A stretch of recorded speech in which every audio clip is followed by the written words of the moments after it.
The Honor Win Turbo is a new smartphone, positioned as a high-performance flagship and ultra-long battery life.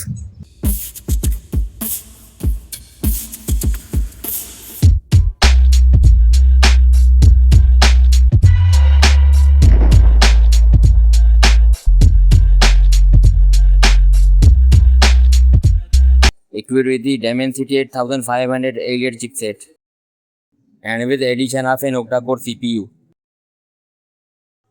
RAM will be 12 and 16 GB and storage will be 256 and 512 GB.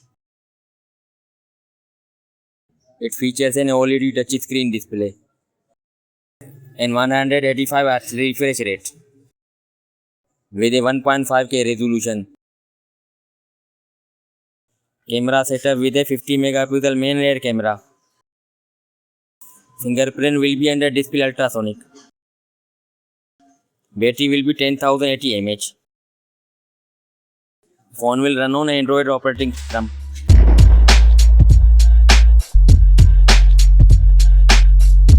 That's all for now. Friends, subscribe my channel for more latest videos. Thanks.